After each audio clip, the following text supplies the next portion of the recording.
Été 1943. L'arc de Koursk. L'équipage d'un char soviétique commet un acte qui, selon les lois du temps de guerre, est passible d'un tribunal immédiat. Ils transforment volontairement leur engin de combat en un piège inflammable, enduisant littéralement les entrailles du char de graisse mécanique et de cire d'église. L'officier qui fut témoin de la scène voulut les traduire en cour martiale pour sabotage, car la moindre étincelle aurait pu réduire l'équipage en cendres en une seconde. Mais c'est précisément cette solution d'ingénierie démente et mortellement dangereuse, faite de briques et de brocs, qui leur permit d'affronter seuls une armada entière de tigres allemands. Vous découvrirez comment la violation de toutes les instructions a sauvé des vies, et quel prix terrible a payé le chargeur, dont le cœur s'est arrêté non pas à cause d'un éclat d'obus, mais à cause du rythme de travail inhumain. Juillet 1943. Face sud de l'arc de Koursk. Midi. Le soleil est au zénith et brûle méthodiquement la steppe, transformant la terre noire en une fine poussière grise. L'air tremble au-dessus du blindage. Si l'on pose la main sur la plaque frontale du char, la peau blanchit instantanément, se couvre de cloques et se détache comme un bas. La température du métal à l'extérieur dépasse les 60 degrés. À l'intérieur du compartiment de combat, le thermomètre affiche 52 degrés. Ce n'est plus l'habitacle d'un engin de combat. C'est un four industriel, dans lequel sont enfermés 4 organismes vivants. Vassili Djigoun, le chef de char, est assis à son poste, sa botte appuyée contre la culasse du canon F-34. Sa vareuse, assombrie par la sueur, colle à son dos comme une seconde peau. Il ne ressent aucun élan héroïque. Il ne sent que l'odeur de l'huile moteur surchauffée, du gazole et l'aigreur des corps sales. Un sifflement aigu résonne dans ses oreilles, conséquence des changements de pression constants. Vassili regarde la culasse. Le coin massif en acier, qui devrait glisser avec aisance et fluidité, s'est figé en position entr'ouverte. Encore une fois. Il tire brusquement sur la poignée de l'extracteur. Le métal crisse contre le métal. Un bruit sec et désagréable, comme du polystyrène sur du verre. Le coin ne bouge pas. La calamine, mélangée à la poussière et à la graisse d'usine, épaissie par la chaleur, s'est transformée en une colle abrasive. Encore bloqué, dit Vassili d'une voix sourde, les cordes vocales desséchées. Ce n'est pas une question, c'est un constat. À côté, dans l'écoutille du pilote, s'active le technicien de la compagnie. Il a le visage terreux et fatigué d'un homme qui n'a pas dormi depuis 3 jours. Il s'essuie les mains avec un chiffon plus sale que la crasse elle-même. « À quoi t'attendais-tu, chef ?» Le technicien crache une salive épaisse sur le plancher brûlant. Le crachat grésille et s'évapore instantanément. C'est la physique. Le jeu mécanique disparaît. Le métal se dilate. Ta culasse a gonflé comme un noyer. Vassili s'essuie le visage avec sa manche. Des traces noires de suie restent sur le tissu. « La physique me tuera plus vite que l'allemand, grogne-t-il. 4 coups par minute. 4. C'est sur le papier, au polygone, quand la brise souffle et que les cibles ne ripostent pas.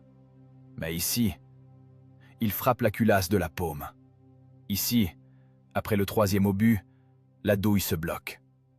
L'extracteur arrache le culot, et on se retrouve comme des idiots avec un écouvillon à chasser la douille par le canon pendant qu'ils ajustent leur tir sur nous. Tu comprends ce que ça veut dire ? Le technicien se tait. Il sait ce que cela veut dire. Il connaît les caractéristiques tactiques et techniques aussi bien que l'équipage.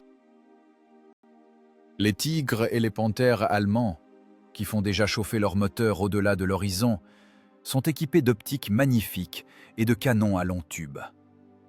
Ils commencent à engager efficacement leur cible à une distance de 1500 à 2000 mètres. Le T-34 soviétique, avec son canon de 76 mm modèle 40, est impuissant à cette distance. Ses obus ne font qu'égratigner l'acier Krupp, n'y laissant que des marques. Pour percer le blindage frontal d'un tigre, Vassili doit s'approcher à une distance de tir de pistolet. 500 mètres, ou mieux, 300. C'est la zone de mort. L'espace entre 1500 et 500 mètres, le char doit le franchir sous un feu nourri. Et à ce moment-là, quand chaque seconde équivaut à une vie, la cadence de tir devient la seule chance de survie. L'Allemand tire 8 fois par minute, poursuit Vassili en regardant le technicien dans les yeux. Ils ont de la place dans la tourelle. La ventilation fonctionne. Le chargeur se tient debout. Et moi, j'ai Stepan plié en 3. Un obus pèse 6 kg 300 grammes. Ça ne semble pas beaucoup, mais essaie de balancer ces lingots dans cette fournaise quand l'air est brûlant et qu'il n'y a plus d'oxygène. Et par-dessus le marché, la culasse se bloque. Pour survivre, il ne faut pas tirer 4 fois. Il faut tirer 8 fois, 10 fois. On doit les inonder de feu, les aveugler, les forcer à se cacher pendant qu'on réduit la distance. Si je ne sors que 4 coups, je me ferai calciner dès le premier kilomètre. Le technicien écarte les bras, geste d'impuissance. Je ne suis pas magicien, Vassia. Je ne peux pas refondre le canon. L'acier est l'acier. Le canal du canon se rétrécit avec la chaleur. La douille se dilate. La graisse brûle. C'est la limite de la conception. La machine n'est pas prévue pour une telle cadence, à une telle température. Dis merci que le moteur ne bouille pas. Vassili se détourne. Il regarde le râtelier à munitions. Les obus reposent dans les caisses au sol, recouverts d'une fine couche de poussière rousse de la steppe. Chaque obus est une chance. Mais cette chance, il faut avoir le temps de la saisir. Il repasse mentalement l'algorithme des actions du chargeur. Se baisser, ouvrir le loquet de la caisse, arracher l'obus glissant de sueur, se retourner dans la tourelle exiguë sans heurter le chef de char, l'enfourner dans la culasse. Ce sont des secondes précieuses qui s'écoulent comme le sang d'une artère tranchée. Et si l'obus ne rentre pas, si la culasse ne se ferme pas complètement, alors l'algorithme se brise. Une pause survient, et dans cette pause arrive la mort, en 88 mm. Limite de la conception, répète Vassili entre ses dents. Et nous, on a une limite? L'équipage? Il voit son chargeur, Stepan, qui dort dehors, à l'ombre de la chenille. Stepan a les mains en sang, les ongles noirs de mazout. Hier, lors du tir d'exercice, il a failli laisser tomber un obus sur son pied. Les muscles s'engorgent d'acide lactique, la coordination chute.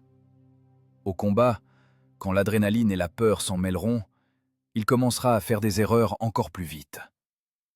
La fatigue est un ennemi tout aussi redoutable que l'obus perforant.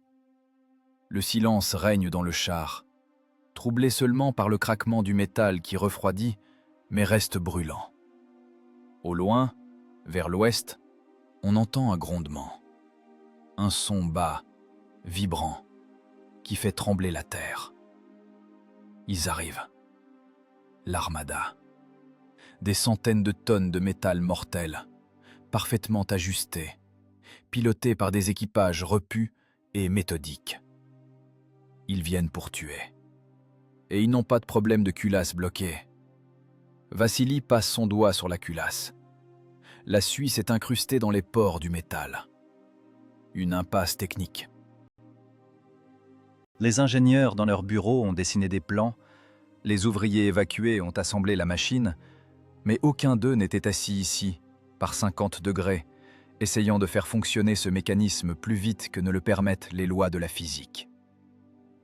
Il doit y avoir un moyen, dit Vassili, plus à lui-même qu'au technicien.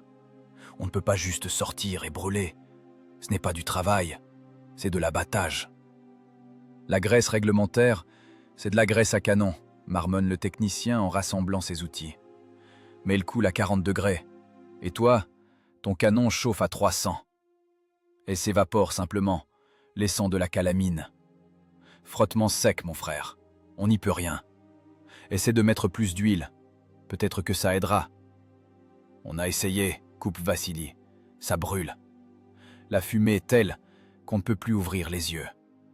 Le monoxyde de carbone s'accumule. L'équipage commence à vomir directement sur les munitions. Le technicien s'extrait de l'écoutille, plissant les yeux à cause du soleil éclatant. « Alors pris, chef. Je ne peux rien faire de plus.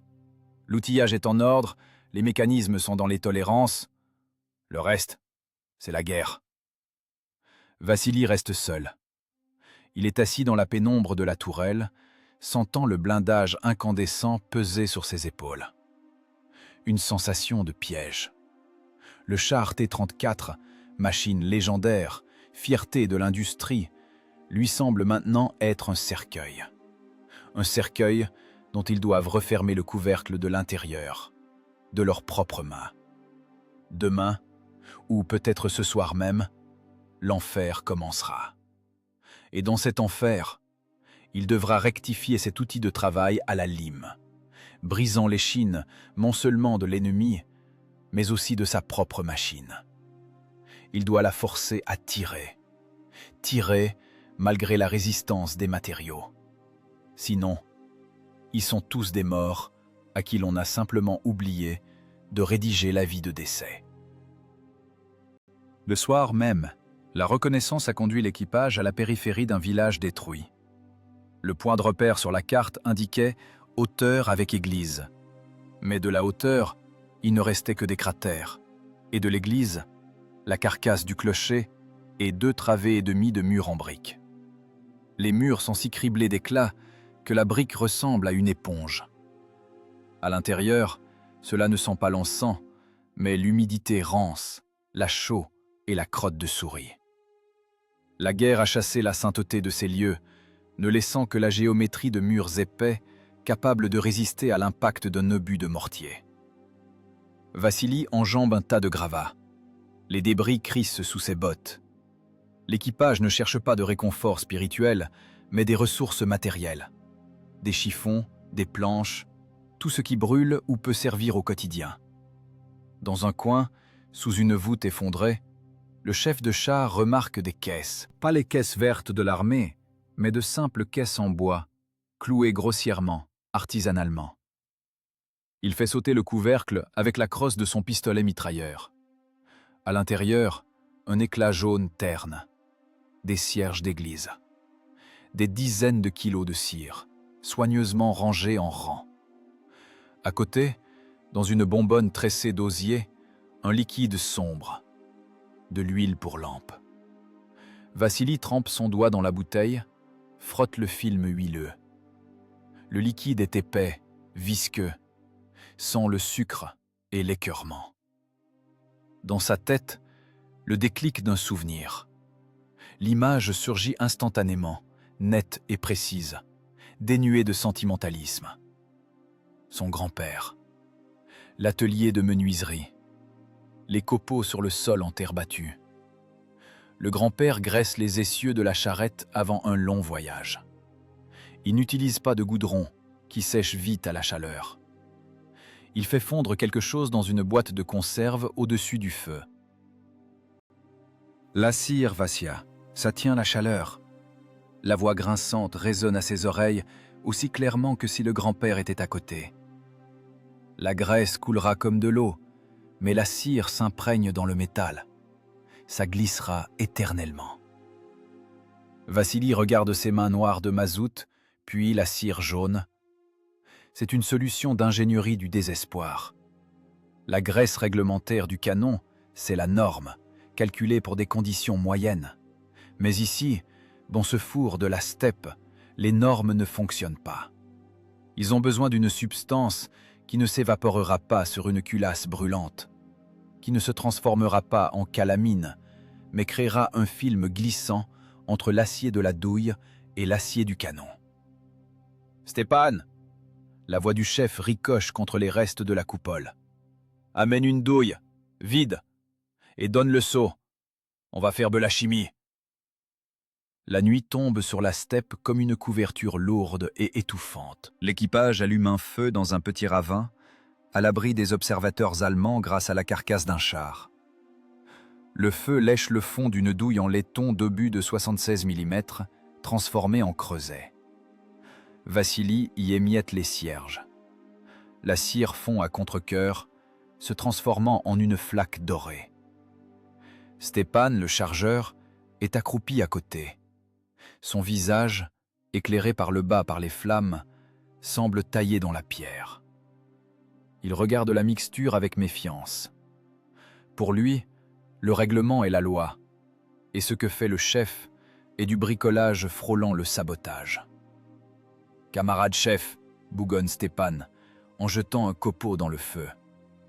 Si l'officier du renseignement voit qu'on fourre du bien d'église dans le canon, ce sera la cour martiale. Ils diront que c'est de l'obscurantisme. La cour martiale, ce sera si tu brûles demain avec le char parce que la douille s'est coincée, coupe Vassili sans lever les yeux de son ouvrage.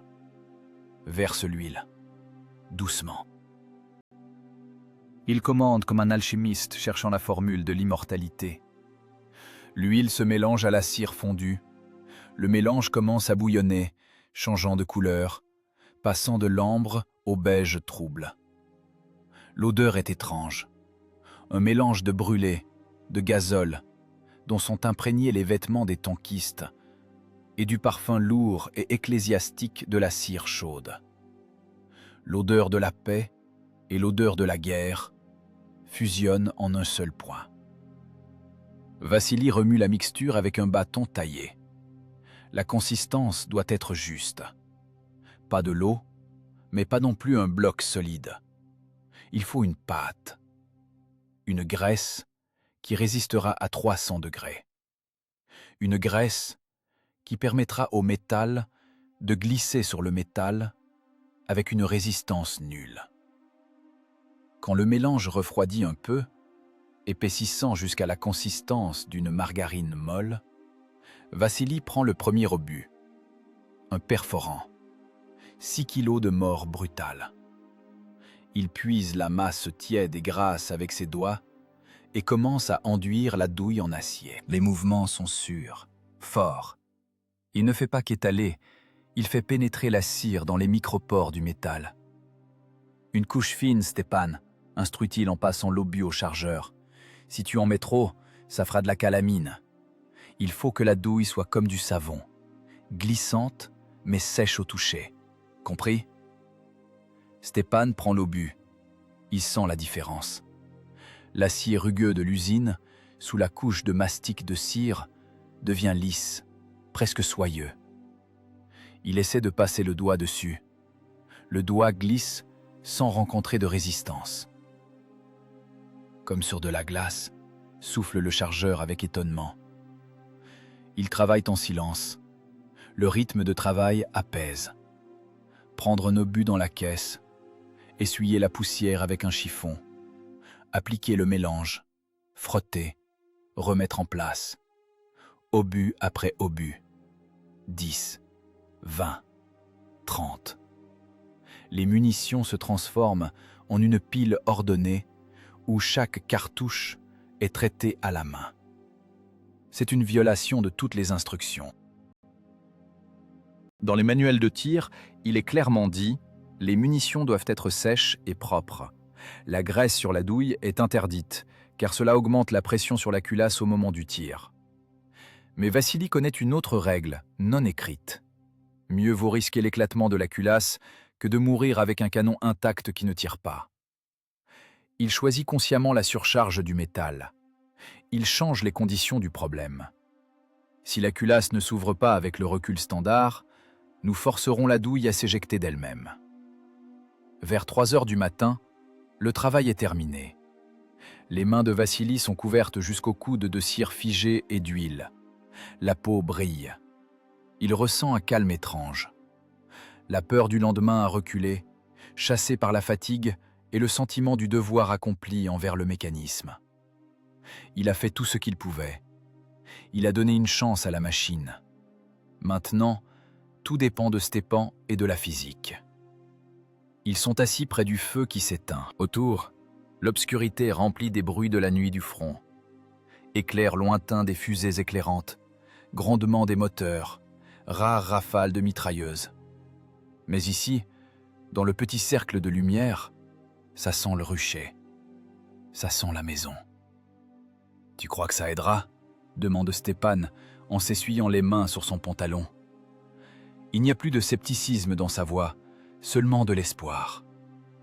Il veut croire que cet onguent jaune lui sauvera la vie. Vassili regarde la tourelle de leur T-34. La silhouette du char est noire et anguleuse sur fond de ciel étoilé. C'est un tas de ferraille créé pour tuer et être tué. Mais maintenant, en son sein, reposent des munitions améliorées par l'ingéniosité humaine. « La mécanique ne ment pas », répond Vassili. « Le frottement est l'ennemi. Nous l'avons supprimé. On vérifiera demain. Va dormir, Stéphane. Demain, on aura besoin de bras frais. » Il éteint le feu. Les braises chuintent. L'odeur de cire frappe ses narines une dernière fois avant de se dissoudre dans l'odeur de poussière et d'essence. Cette nuit a été un répit, un travail de laboratoire avant l'examen que feront passer les tigres allemands. Et la note de cet examen sera la vie ou la mort. Vassili ferme les yeux, mais devant son regard intérieur, ce n'est pas le visage de sa femme ou de sa mère qui apparaît, mais la surface brillante et glissante de la douille qui est obligée de voler dans la culasse en une fraction de seconde. Demain, la guerre commencera pour de bon. 5 juillet 1943, 4 heures du matin. Le soleil ne s'est pas encore montré, mais le ciel à l'est se gorge déjà de la couleur du sang caillé. La steppe est grise, silencieuse. C'est un calme trompeur avant la tempête. À l'intérieur du char, il fait frais, autant que cela soit possible dans une boîte en acier qui, la journée, chauffe comme un four. Mais pour l'instant, le métal a refroidi. Il est simplement froid et humide de condensation. L'équipage ne dort pas. Vassili Djigoun est assis au viseur, scrutant la brume grise. Ses yeux sont enflammés par le manque de sommeil et la tension constante. Il vérifie les mécanismes de pointage. Les volants tournent difficilement, la graisse s'est figée pendant la nuit. À côté, Stéphane respire. Le chargeur est assis accroupi, serrant ses genoux de ses bras. Il regarde le râtelier. Là, dans la pénombre, brillent faiblement les culots des douilles, couverts d'un étrange dépôt mat. Le mélange de cire et d'huile a durci, se transformant en une sorte de film de paraffine. « Ils arrivent !» La voix du pilote dans l'interphone sonne plate, sans émotion. Vassili se colle aux oculaires. À travers la brume matinale, des silhouettes se dessinent. Des boîtes carrées, anguleuses. Ce ne sont pas les forces principales, c'est une reconnaissance offensive. Un char allemand solitaire, un Panzer IV, rampe sur la pente du ravin, tâtant prudemment la terre sèche de ses chenilles. Distance, 800 mètres. Pour le canon allemand, c'est déjà une distance de travail. Pour le T-34 soviétique, c'est la limite du tir efficace. « Perforant !» commande Vassili. La voix est calme, mais à l'intérieur, tout se tend comme un ressort. Maintenant commence l'examen. Pas sur la connaissance du règlement, mais sur la survie de l'astuce technique. Stéphane bondit. Ses mouvements sont automatiques, mais la peur y transparaît. Peur non pas de l'ennemi, mais de son propre canon. Il se souvient de la veille. Il se souvient comment la douille se bloquait, comment il fallait la chasser avec les couvillons, pendant que les secondes égrenaient la sentence. Stéphane saisit un obus du râtelier. Ses mains sentent une texture inhabituelle. Pas l'acier froid et rugueux, mais quelque chose de lisse, gras, chaud. La graisse de cire. L'obus de 6 kg 300 grammes semble plus léger. Le chargeur pivote et le pousse dans la culasse. D'habitude, à ce moment, on entend un crissement. Le métal accroche le métal, la douille rentre difficilement, nécessitant un coup de poing sur le culot pour que le coin de culasse puisse remonter. Mais là, l'imposition se produit. L'obus vole dans le canon avec un bruit de succion doux et humide, comme un piston dans un cylindre graissé. Clac! Le bruit de la culasse sonne différemment. Il n'est pas sec et vibrant, mais sourd, dense. Le coin remonte instantanément, sans délai, sans la moindre résistance. Les contacts se ferment. Le canon est prêt au combat plus vite que le cerveau n'a le temps de le réaliser. « Feu !» crie Vassili en appuyant sur la détente. Le char tremble. Recul du canon, odeur âtre de poudre brûlée. Et tout de suite, le tintement clair du métal sur le plancher. L'extracteur a éjecté la douille tirée. Elle n'est pas restée coincée. Elle a volé, fumante et tournoyante, comme ébouillantée. Ses parois sont couvertes de suie, mais la cire, ayant fondu au moment du tir, a fonctionné comme un joint idéal. Les gaz n'ont pas dilaté le métal jusqu'au blocage critique. La graisse a encaissé le choc, brûlant, mais permettant à l'acier de glisser. Dans la tourelle flotte une odeur. Ce n'est pas seulement la poudre brûlée, c'est l'odeur douceâtre, ecclésiastique de la cire chaude, mélangée à l'esprit lourd du fer chauffé à blanc. Un parfum étrange, surréaliste, au centre d'une machine de mort. « Ça marche », chuchote Stepan en regardant la culasse vide. « Ne pas dormir !» Le rugissement de Vassili le ramène à la réalité. « La cadence ! Envoie le suivant !» Le char allemand dans le viseur commence à tourner sa tourelle. Il a repéré l'éclair. Il a environ 4 secondes pour piéger le char soviétique dans son réticule. D'habitude, le rechargement du T-34 prend 10 à 12 secondes si on travaille soigneusement, et 8 secondes si on s'arrache les veines. L'Allemand connaît ses normes. Il ne se presse pas. Il est sûr de sa supériorité. Mais Stepan traîne déjà le deuxième obus. La peur a disparu. Reste la surprise et l'excitation. L'obus glisse dans les mains, mais ne tombe pas.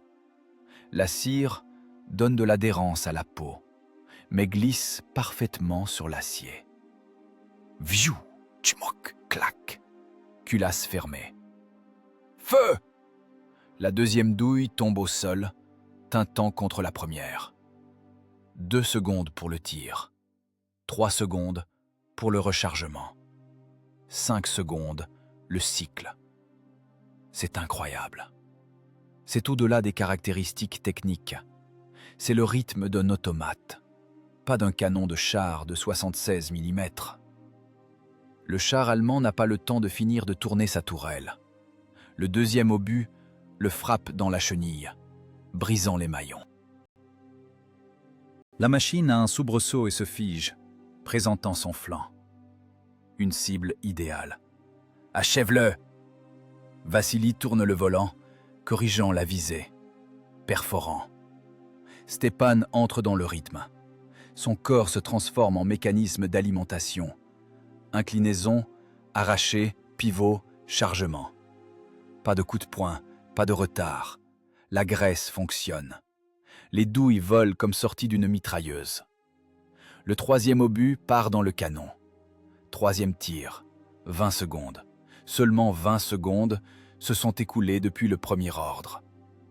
Pendant ce temps, un équipage standard aurait eu le temps de tirer 1 coup et demi, au maximum 2, avec la correction pour les nerfs et la culasse dure. L'équipage de Vassili en a tiré 3. Le troisième obus perce le flanc du Panzer IV au niveau du compartiment moteur. Éclair. Une fumée noire et grasse enveloppe instantanément la machine ennemie. Les munitions explosent 1 seconde plus tard, arrachant la tourelle de son chemin de roulement. Le silence revient aussi soudainement qu'il avait disparu. Seulement un bourdonnement dans les oreilles et le chointement de l'huile brûlante. Dans le compartiment de combat règne un brouillard épais. Le ventilateur sur le toit de la tourelle vrombit, essayant d'aspirer les gaz de poudre, mais il ne peut pas gérer une telle cadence de tir. Les yeux piquent. Il n'y a rien à respirer. Mais l'équipage sourit. Vassili se tourne vers Stepan. Le chargeur est debout, appuyé d'une main sur la culasse. Sa poitrine se soulève violemment, la sueur mélangée à la suie coule sur son visage. Mais dans ses yeux, une joie sauvage, primitive. Il regarde ses mains couvertes d'une couche de cire et de calamine. « 3 en va, chef !» croasse Stepan. « 3 en va. On les a eus. » Vassili hoche la tête. Il regarde la culasse. Le métal a bleui sous la chaleur. Il dégage une fournaise. Mais le mécanisme fonctionne. La chimie d'église, mélangée dans un seau sale au milieu de la steppe, a vaincu l'école d'ingénierie allemande. La cire, qui devait brûler dans les lampes, a brûlé dans le canal du canon, sauvant 3 virus. Mais Vassili sait, ce n'est que le début. C'était une seule machine, un éclaireur. Derrière lui, ils viendront par centaines. Et là, dans le vrai combat, le rythme sera encore plus dur. La graisse fonctionne, mais la physiologie aussi. Stepan respire lourdement, comme s'il avait couru un marathon. 3 obus, c'est 18 kilos de fer qu'il a fallu balancer en 20 secondes dans l'exiguïté et la chaleur. Et si le combat dure 1 heure? Et s'il faut 50 obus? « Aérez !» commande Vassili en ouvrant l'écoutille. L'air matinal s'engouffre dans la tourelle, semblant glacial comparé à l'atmosphère intérieure. Il regarde la carcasse fumante du char allemand. Victoire de la technique sur la technique. Victoire de la graisse sur le frottement. Mais la ressource principale, ce n'est ni la cire ni l'acier. La ressource principale, ce sont les muscles de Stepan. Et cette ressource n'est pas infinie. La graisse permet au mécanisme de travailler plus vite, mais elle force l'homme à travailler jusqu'à l'usure. Le convoyeur est lancé. Et il exigera non seulement de l'huile, mais aussi du sang. Vers midi, le vent a tourné. Si le matin la steppe respirait la chaleur, maintenant elle commençait à cracher. Du sud, du côté des positions allemandes, une tempête basse est arrivée. Ce n'était pas du sable au sens habituel, c'était du löss, une poussière fine comme de la farine, qui s'élève dans les airs à la moindre secousse du sol.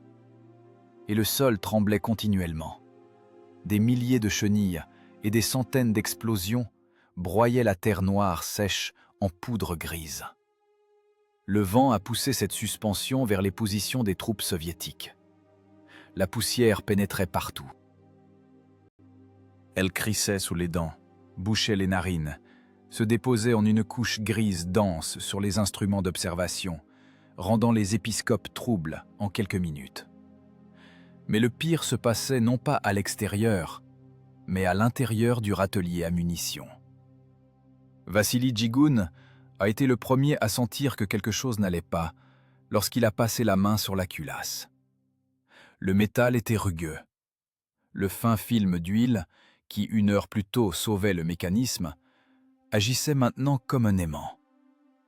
La poussière, entrant par les fentes de vision et la ventilation, se déposait sur la graisse, la transformant en une pâte épaisse et sale. « Poussière !» lâcha brièvement Vassili, sans quitter le panorama. « Fermez les écoutilles à fond. » Mais l'étanchéité du char T-34 est une notion relative. La poussière flottait dans l'air à l'intérieur de la tourelle, illuminée par de fins rayons de soleil perçant à travers les fentes. Et se déposait sur les obus, sur ces mêmes obus que l'équipage avait frottés de cire et d'huile toute la nuit. L'invention qui le matin semblait être un salut s'est transformée en piège. La cire collante, fonctionnant parfaitement dans la propreté, était devenue la base d'un abrasif. Chaque douille, reposant dans la caisse, s'était couverte d'un manteau de poussière grise. « Cible à droite, midi !» La voix du chef se brisa en un cri. À travers le voile trouble de la tempête de poussière, apparut la silhouette d'un canon automoteur Stug. Une machine basse, trapue, presque invisible dans les plis du terrain. Elle surgit du nuage de poussière comme un poisson prédateur. Distance 600 mètres. Mortel. Perforant, cadence! Stépan se rua vers le râtelier. Ses mains saisirent habituellement l'obus. Mais au lieu d'un glissement lisse, il sentit sous ses doigts du papier de verre. La poussière s'était incrustée dans la cire. Pas le temps de nettoyer. Une seconde de retard, c'est la mort. Il se retourne et pousse l'obus dans la culasse. L'obus avance, mais ne vole pas. À mi-chemin, il s'arrête. Il coince. La pâte de poussière mélangée à la cire a bouché l'espace entre la douille et les parois de la chambre. Le frottement a augmenté de façon exponentielle. « Ça rentre pas !» hurle Stépan, paniqué, pesant de tout son poids. Vassili se retourne. Il voit une image terrifiante. L'obus dépasse de la culasse, non insérée de 10 cm. Impossible de fermer la culasse. Impossible de tirer. Et l'automoteur allemand tourne déjà son châssis. « Frappe !» rugit Vassili. « Enfonce-le !» C'est une violation de tout. Frapper sur l'amorce ou le culot de l'obus est une folie. Mais maintenant, la folie, c'est l'inaction. Stépan, le visage déformé par l'effort, serre le poing. Ce n'est pas une main d'homme, c'est un marteau. Il frappe le large fond de la douille. 1. L'obus avance d'1 millimètre. 2. La peau des articulations éclate, laissant des empreintes sanglantes sur le laiton. 3. Coup du désespoir. L'obus entre dans la culasse avec un craquement, arrachant la couche de cire et de crasse. Le coin de culasse claque en remontant. Feu! Le char a un soubresaut. La douille s'éjecte, mais l'extracteur l'arrache difficilement du canon. Elle tombe au sol, fumante, noire, couverte d'une croûte de saleté cuite. Mais ils ont perdu du temps. 4 secondes. 4 secondes de trop pour enfoncer l'obus à coups de poing. À cet instant, le monde bascule. Un choc d'une force terrible secoue la tourelle. Un bruit comme si l'on était assis à l'intérieur d'une énorme cloche, frappée par une masse d'une tonne. L'obus allemand a effleuré la joue de la tourelle. Ricochet. Le blindage a tenu, mais l'énergie cinétique de l'impact n'a disparu nulle part. Elle est passée à l'intérieur. Vassili est projeté sur le viseur. Il se cogne la tête contre l'oculaire. La lumière dans ses yeux s'éteint un instant, remplacée par des cercles rouges. Dans les oreilles, un silence ouaté à travers lequel perce un sifflement fin, comme celui d'un moustique. Tympan crevé ou vaisseau éclaté par la surpression. Sur la face interne du blindage, à l'endroit de l'impact, des éclats de métal se détachent, de la calamine. Une fine mitraille cingle le visage du radio. Dans le char, ça sent l'ozone et le sang. Vassili secoue la tête, essayant de recouvrer la vue. Il voit Stépan. Le chargeur est assis par terre, serrant sa main droite contre sa poitrine. Ses doigts sont tordus de façon non naturelle, les articulations transformées en bouillie sanglante. Le sang goutte sur le plancher sale, se mélangeant à la poussière. Mais Stépan est vivant. Il regarde le chef avec des yeux blancs et sauvages sur un visage noir. Vivant. Les lèvres de Vassili bougent, mais il n'entend pas sa voix. Stépan hoche la tête. Il essaie de se lever, s'agrippant de la main gauche à la culasse. Le Stug allemand ayant perdu sa cible dans le nuage de poussière après le tir, recule. Lui aussi a pris un coup. L'obus soviétique a brisé sa chenille, mais n'a pas percé le blindage. Le combat s'est terminé par un match nul. Un match nul technique qui a coûté la santé à l'équipage. Vassili regarde l'obus suivant dans le râtelier. Il est tout aussi sale, collant. La cire a ramassé toute la crasse de la steppe.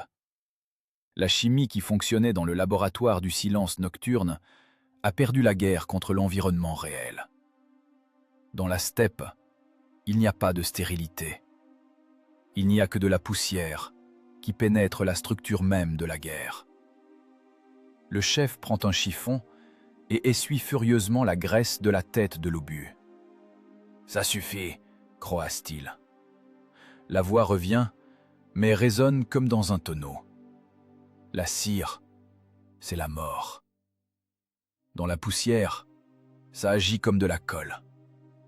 On a cimenté notre canon nous-mêmes. Il lève les yeux vers Stepan.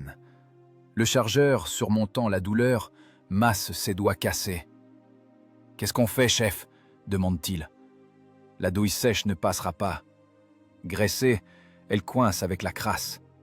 Impasse. » Vassili regarde les caisses, l'espace étroit de la tourelle, la main ensanglantée de son ami. Le problème n'est pas seulement le frottement. Le problème est la vitesse d'alimentation et la propreté. Il faut que l'obus arrive dans la culasse sans contact avec l'air sale et les mains sales.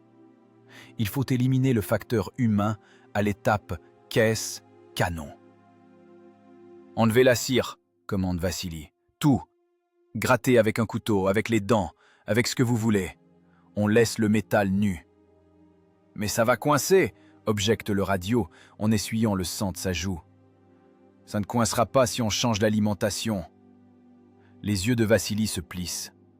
Il voit la solution. Pas chimique, mécanique. Il regarde une caisse en bois vide ayant contenu des obus, des planches, des clous. « Il y a de la graisse mécanique ?» demande-t-il. « Une boîte en réserve, » hoche le pilote, « épaisse comme de l'argile. Amène, et casse les caisses. On va construire. » Ils sont vivants mais commotionnés.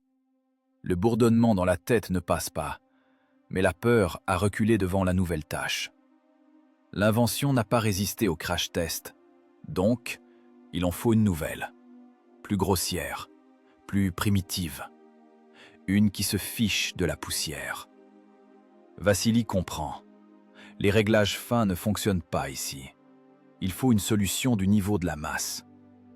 Le char est immobile dans un nuage de poussière qui retombe. À l'intérieur, le travail boude à nouveau. Maintenant, il ne lutte plus contre le frottement du canon, mais contre la géométrie de l'espace et du temps. La nuit précédant l'attaque principale allemande est sourde et collante. Pas de fraîcheur, seulement une touffeur qui refroidit lentement. L'équipage ne dort pas. Le sommeil est un luxe inadmissible quand ta vie dépend du coefficient de frottement. À l'intérieur du char, une ampoule terne brûle, arrachant à l'obscurité des visages fatigués et maculés de suie. Il gratte la cire. L'arme miracle d'hier est aujourd'hui une condamnation à mort. Avec des couteaux, des morceaux de lame de scie, avec leurs ongles, ils arrachent des douilles le mélange de paraffine et de poussière de steppe. Vassili Djigoun est assis à la place du chef et regarde Stepan. Le chargeur bouge comme une poupée cassée. Il se penche vers le râtelier au sol, saisit le lourd obus de 6 kilos, redresse le dos d'un coup sec, pivote dans l'espace exigu et pousse le lingot dans la culasse. Vassili compte les secondes.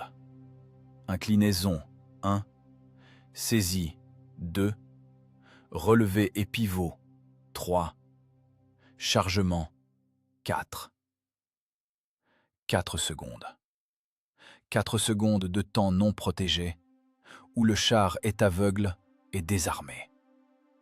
Dans ces 4 secondes, le pointeur allemand a le temps d'inspirer d'expirer et d'appuyer doucement sur la détente. 4 secondes, c'est une éternité. C'est la distance entre la vie et la fosse commune. La fatigue de Stepan n'est pas juste une faiblesse humaine. C'est une panne technique dans le système d'alimentation du canon. Au matin, après le 10e obus, les 4 secondes se transformeront en 6. Après le 20e, en 8. Et ensuite, il tombera simplement, et le canon se taira. Ça n'ira pas, la voix de Vassili sonne dure comme un coup de marteau. On n'aura pas le temps, la physique nous bouffera. Il faut supprimer les mouvements inutiles. Il regarde autour de lui. Son regard bute sur la caisse vide des obus. Des planches de pin grossières, assemblées avec des clous. Déchets de guerre. Du bois de chauffage. Mais Vassili ne voit pas du bois de chauffage. Il voit de la géométrie. La ligne droite est toujours plus courte que la courbe. « Casse les caisses !» commande-t-il. Stepan lève un regard trouble. « Pourquoi, chef? On ne peut pas faire de feu. »« Casse !» aboie Jigun. « Fais sauter le fond, garde les côtés, on va construire. » Dans la demi-heure qui suit, le compartiment de combat se transforme en atelier de menuiserie. Le bois craque, les clous arrachés grincent. Vassili mesure la distance entre le râtelier principal et la culasse. La distance est faible, seulement un demi-mètre en ligne droite. Mais ce demi-mètre est le plus difficile. Avec 2 longues planches et des débris de caisse, ils assemblent une goulotte grossière et primitive. Un toboggan, un guide incliné. La construction est laide, tient par miracle et grâce à des clous tordus. Une extrémité repose sur les caisses de munitions au sol, l'autre est relevée vers la partie arrière du canon, juste sous le niveau du coin de culasse. « Passe la graisse !» Vassili tend la main. Le pilote sort la boîte de la réserve intouchable. Un récipient en fer blanc avec une graisse épaisse, brun foncé. C'est de la graisse calcique, grossière, malodorante, destinée au train de roulement, aux galets qui pétrissent la boue. Elle tient la température moins bien que la cire, mais elle est grasse. Elle est incroyablement glissante. Et il y en a beaucoup. Vassili puise la graisse à pleine main. Il en enduit la goulotte en bois, généreusement, sans économiser. Les planches boivent avidement la graisse, deviennent sombres, luisantes. L'odeur dans le char change. Maintenant, ça ne sent plus l'église, mais le dépôt ferroviaire. L'odeur lourde et pétrolière de la graisse de chemin de fer couvre l'odeur de la sueur. Maintenant, regarde. Vassili se tourne vers le radio. Grisha, sors de ton coin. Tu n'es plus tireur. Oublie la mitrailleuse. Grisha, un garçon gringalet, regarde sans comprendre. Sa place réglementaire est en bas, à droite du pilote. Sa tâche, c'est la liaison et la mitrailleuse de caisse. « Et qui va écouter la radio ?» demande-t-il timidement. « La radio ne nous aidera pas quand l'obus arrivera, tranche Vassili. Tu te mets là, près du râtelier. Ta tâche est de prendre l'obus et de le poser sur la goulotte. Juste le poser, pas le soulever, pas te tourner. Pris, posé, c'est tout. Tu es le mécanisme d'alimentation. » Vassili déplace son regard vers Stepan. « Et toi, Stepan, tu restes à la culasse. Tu n'as plus besoin de plonger en bas. L'obus viendra à toi tout seul. Ta tâche est de l'attraper à la sortie de la goulotte et de l'enfoncer dans le canon. Tu es le refouloir. Compris ? » Ils essaient. Grisha, plié en 3 dans l'espace étroit, saisit un obus dans la caisse. Il ne dépense pas de force pour le soulever. Il transfère simplement le poids sur les planches graissées de la goulotte. L'obus touche le bois. Chouk. Le lourd lingot d'acier glisse sur l'épaisse couche de graisse comme sur de la glace. Il parcourt ce demi-mètre en une fraction de seconde, prenant de l'élan. Stepan est à la culasse. Il n'a pas besoin de se baisser. L'obus lui saute dans les mains, déjà au niveau du canon. Clac. Chargement. Stop, commande Vassili. Temps. Il regarde l'aiguille des secondes de sa montre trophée. 2 secondes. 2 secondes par cycle. Ils ont réduit le temps de rechargement de moitié. Ils ont supprimé de l'équation la partie la plus pénible du travail, le levage de la charge avec le dos. Maintenant, c'est la gravité et le glissement qui travaillent. Encore une fois, commande Jigun. Cadence. Grisha lance. L'obus glisse avec un bruissement, laissant un sillon dans la graisse. Stepan attrape. Coup. Culasse. Il y a peu de place dans la tourelle. La goulotte gêne les mouvements. Elle barre le passage. Elle écorche les jambes. Mais ce n'est plus important. Ce qui est important, c'est qu'à l'intérieur du char, un convoyeur est né. Le compartiment de combat du T-34 a cessé d'être une simple cabine. Il s'est transformé en atelier d'usine. Il n'y a plus de place ici pour l'héroïsme solitaire. Il y a une division du travail. L'un fournit la matière première, le deuxième la traite, le troisième dirige le processus. Vassili regarde cet étrange mécanisme laid. Caisse d'obus, clous, graisse. Aucune haute ingénierie. C'est une solution de l'âge de pierre, mais appliquée à l'ère des moteurs. Il prend la boîte de graisse et enduit les guides encore plus généreusement. « Graisse plus gras », dit-il à Grisha. « Le bois boit. Si ça sèche, on est bloqué. » La graisse goutte sur le sol. Le plancher devient glissant. Il est difficile de tenir debout. Les pieds s'écartent. Mais les obus volent. Ils ne sont plus simplement transportés. Ils coulent en un flux. Logistique, marmonne Vassili, un mot entendu de l'ingénieur du régiment. On a organisé la logistique à l'intérieur d'un seul char. Il comprend que demain, cela leur sauvera la vie. Ou les tuera. Parce qu'à une telle cadence de tir, les douilles tomberont sur le sol en montagne. Il n'y a nulle part où les mettre. La trappe d'évacuation des douilles est petite, et l'ouvrir au combat, c'est un suicide. Donc, ils seront debout jusqu'aux genoux, dans le métal brûlant. « Grisha », ajoute Vassili, « quand il y aura une pause, pousse les douilles dans le coin avec les pieds, sinon on va cuire ici comme des écrevisses. » Le char s'est figé dans l'attente de l'aube. À l'intérieur, ça sent le bois humide et le pétrole. Au milieu de la tourelle se dresse un toboggan en bois absurde, brillant de graisse. L'équipage est assis à ses places, répétant mentalement le nouveau rythme. Leurs corps sont maintenant les pièces d'un organisme unique. Grisha, les mains. Stepan, le dos et les épaules. Vassili, le cerveau et les yeux. Ils ont piraté le système. Ils ont violé le règlement, le manuel d'exploitation et le bon sens. Ils ont transformé le char en un convoyeur de mort. Demain, ce convoyeur sera lancé à pleine puissance. Et il exigera non seulement des obus, il exigera une tension extrême des nerfs humains. Vassili vérifie la culasse. Elle bouge facilement. La graisse y est entrée aussi. Qu'elle fume, qu'elle pue, pourvu qu'elle ne coince pas. L'aube est proche. La terre commence à trembler à peine perceptiblement. Ce sont les moteurs allemands qui arrivent. L'armada s'est réveillée. Mais le convoyeur russe est lui aussi prêt au travail. Le lieutenant Kravtsov est apparu au caponnier 1 heure après que l'équipage eut terminé le montage. Il était nouveau. Tout en lui était neuf. Le baudrier grinçant, la vareuse non décolorée par le soleil, la sacoche avec son insert en celluloïd transparent.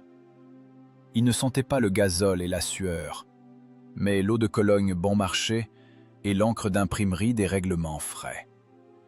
Sorti de l'école hier seulement. Dans sa tête, la guerre était un schéma tracé de flèches bleues et rouges, où les chars se déplacent selon les normes et les équipages exécutent les ordres avec la précision d'un métronome.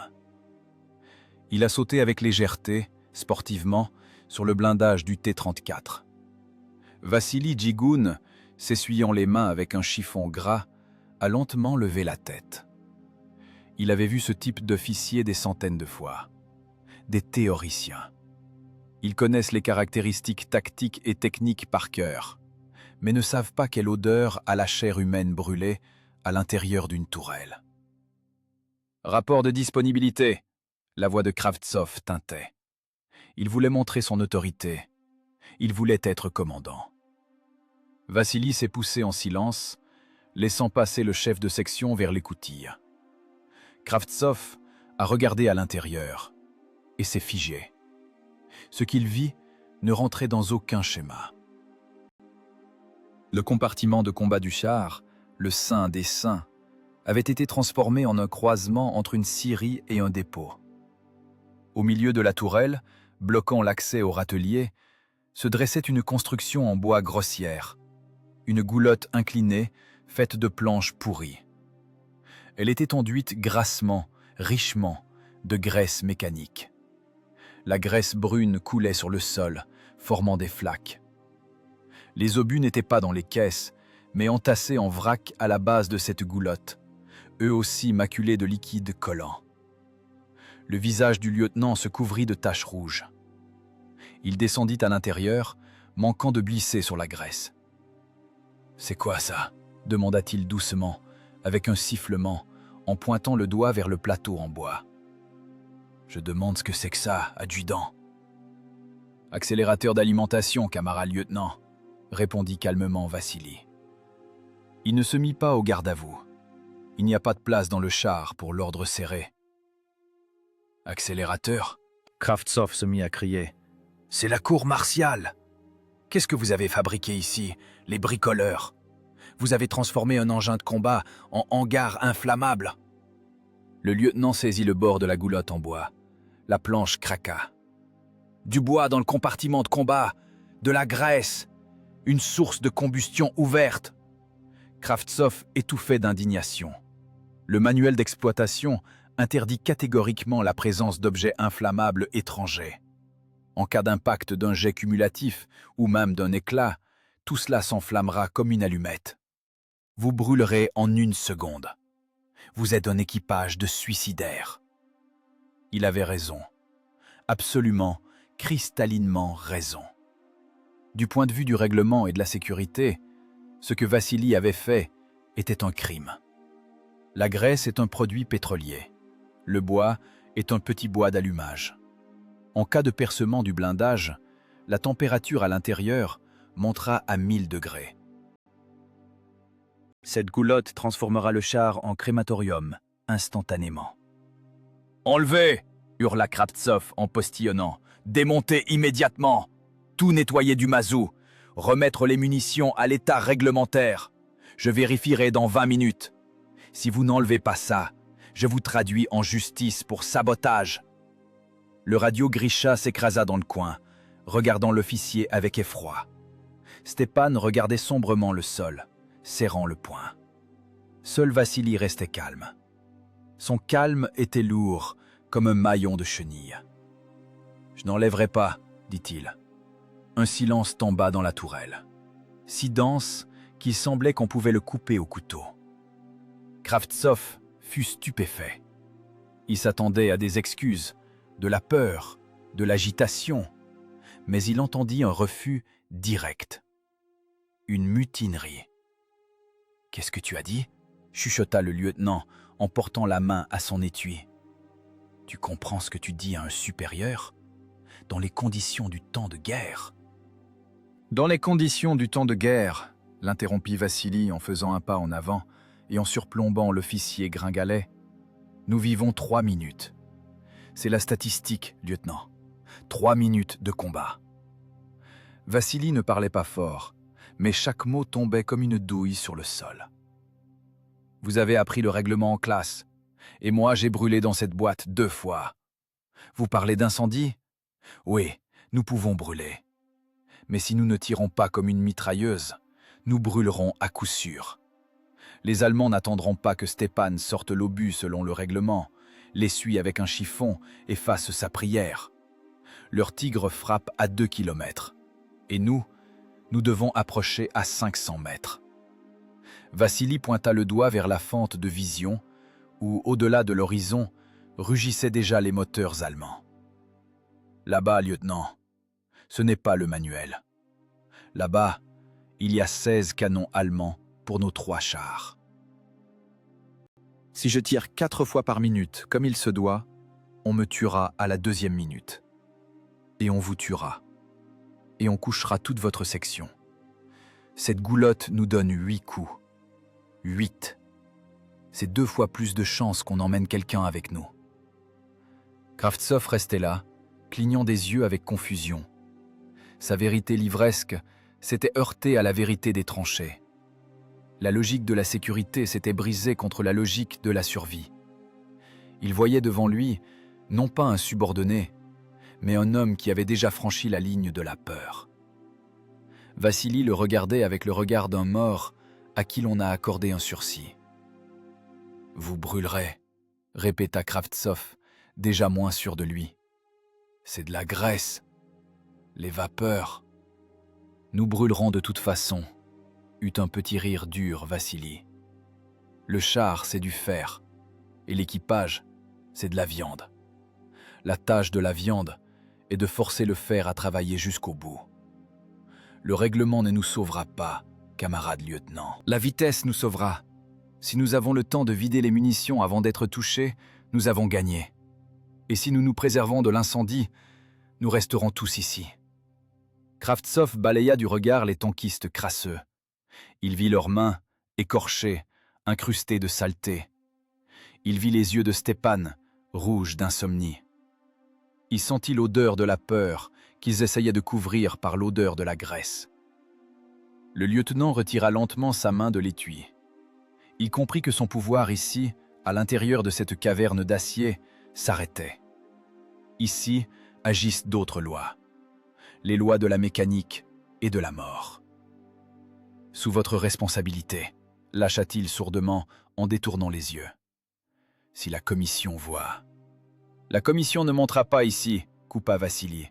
« Et demain, soit nous arrivons à Berlin sur ce bois de chauffage, soit vous nous enterrez dans ce même bois. Considérez que c'est notre cercueil.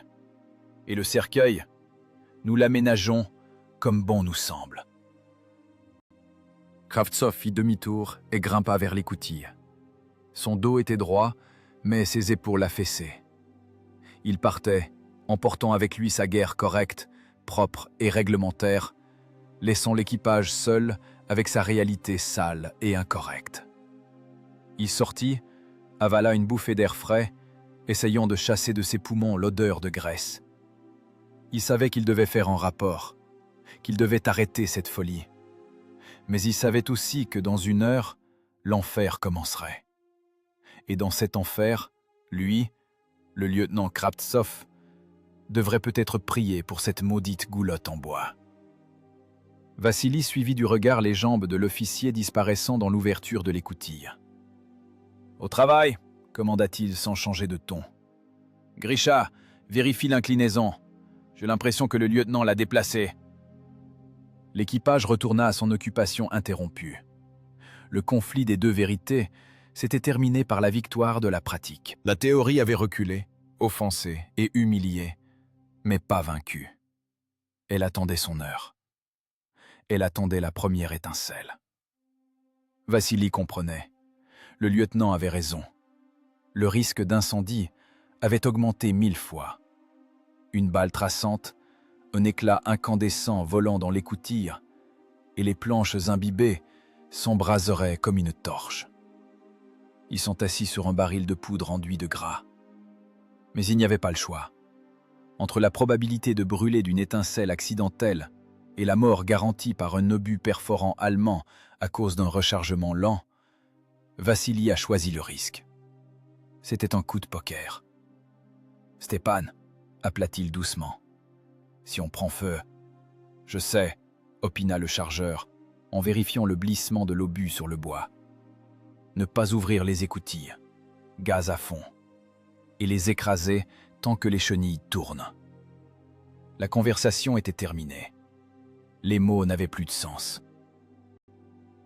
Il ne restait que le métal, le bois, la graisse et l'attente du signal de la fusée rouge. Le soleil montait lentement au-dessus de l'horizon, éclairant le polygone de la mort. La face sud de l'arc de Koursk se préparait à recevoir le sacrifice. Et l'équipage du char T-34 numéro 212 était prêt à faire ce sacrifice. Pas selon le règlement, selon la conscience. L'aube du 6 juillet 1943 n'a pas apporté de fraîcheur. Le soleil s'est levé dans une brume pourpre, éclairant les silhouettes à l'horizon. Ils étaient 16 lourdes machines allemandes, des tigres avec leurs galets imbriqués caractéristiques et des panthères anguleuses.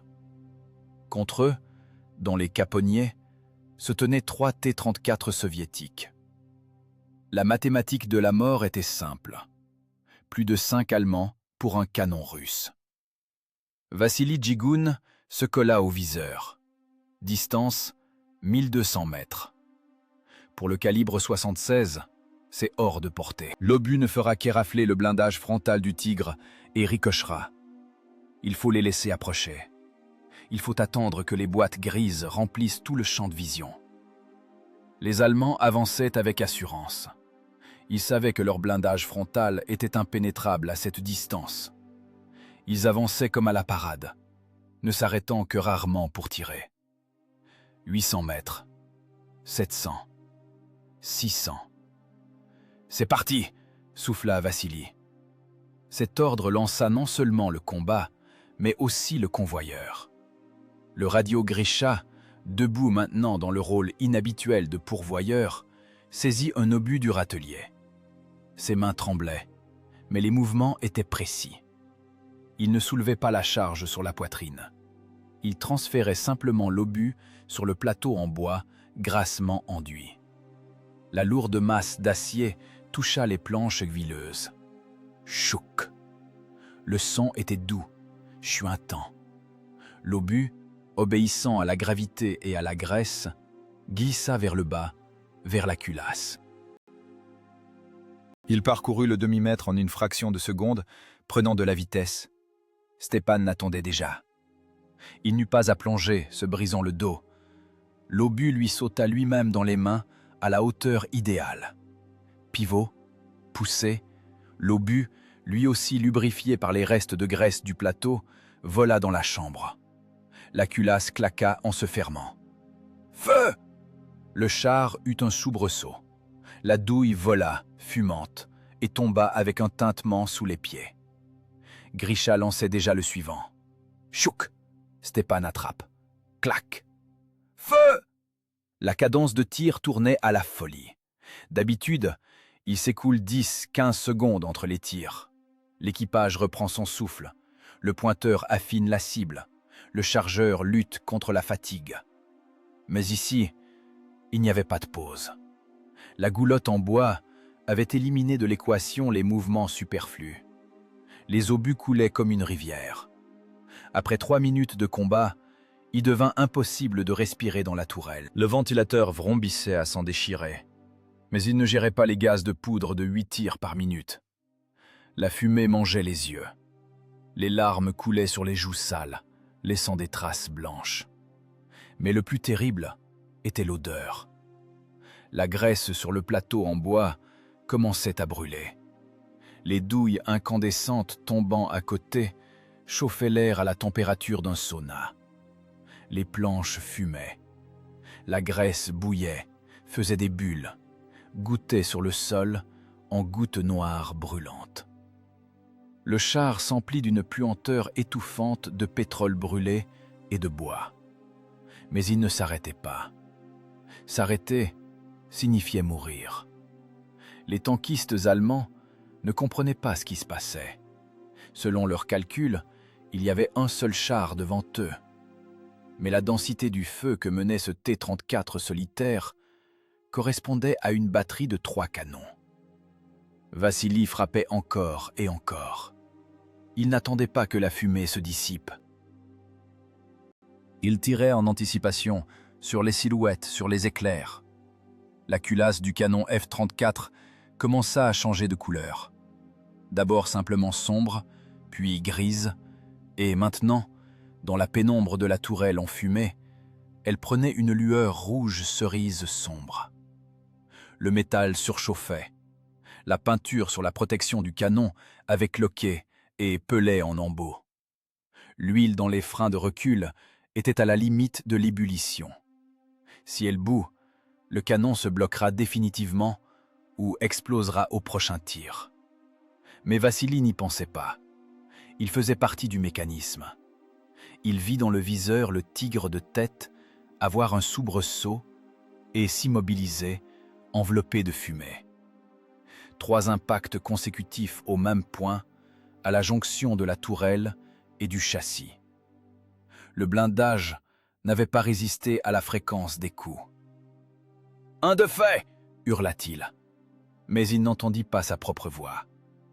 Ses oreilles s'étaient bouchées dès la 2e minute. À l'intérieur du char régnait l'enfer du travail physique.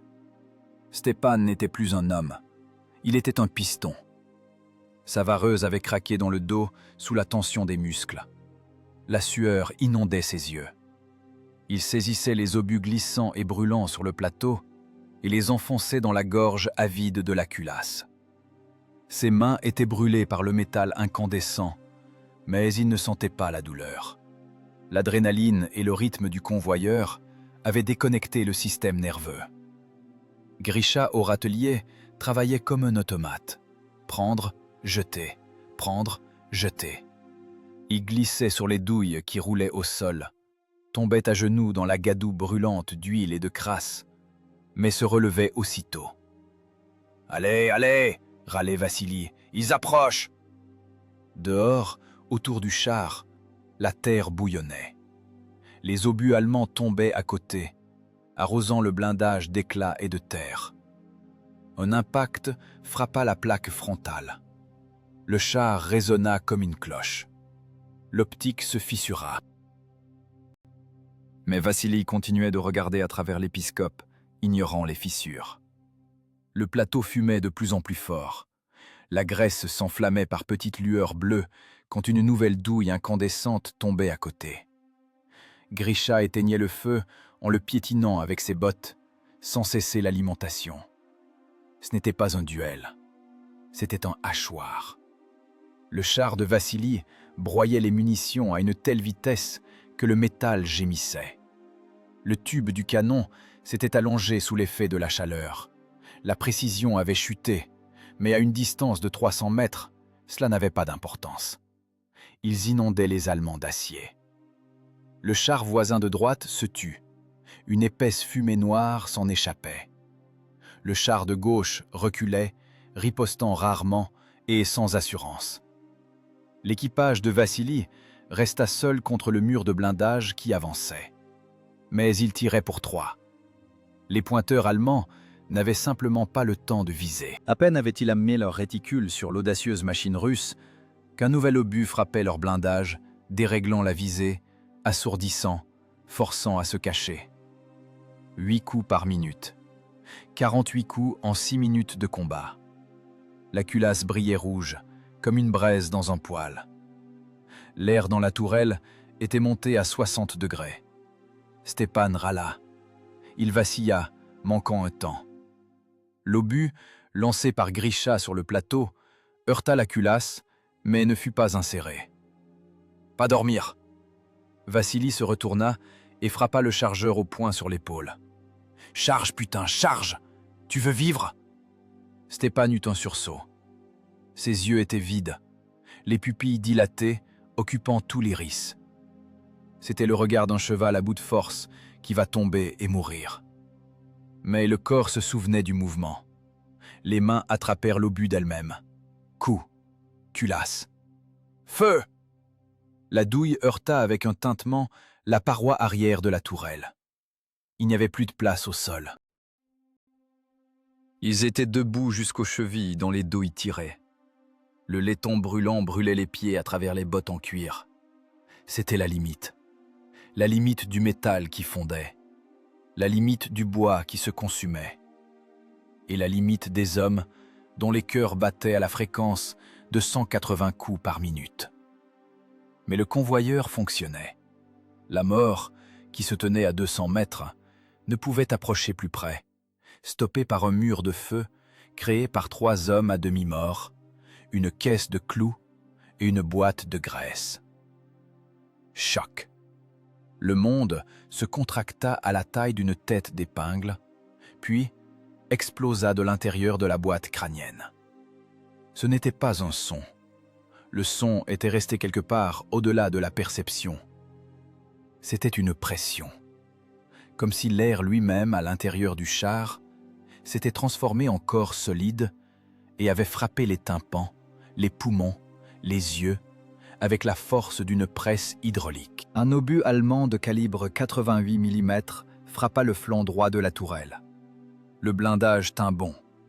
L'angle d'impact était trop aigu et le lingot, faisant jaillir une gerbe d'étincelles, partit en ricochet. Mais l'énergie cinétique du choc ne disparut nulle part. Elle traversa l'acier, transformant la tourelle en une cloche géante. Vassili Gigoun fut projeté poitrine contre la culasse. Les côtes craquèrent. Le souffle fut coupé comme si on avait coulé du béton dans ses poumons. Des cercles violets flottèrent devant ses yeux. Il essaya d'inspirer, mais au lieu d'air, une salive chaude, au goût de cuivre, jaillit dans sa gorge. La poussière qui flottait dans l'air retomba instantanément, abattue par l'onde de choc. Dans le silence qui s'installa une seconde, on entendit le métal refroidir. Il craquait comme des os qui se brisent. « Stepan !» croassa Vassili. La voix était étrangère, gargouillante. Le chargeur était allongé au sol. Il n'était pas blessé par des éclats, il n'y avait pas de percement à l'intérieur du char.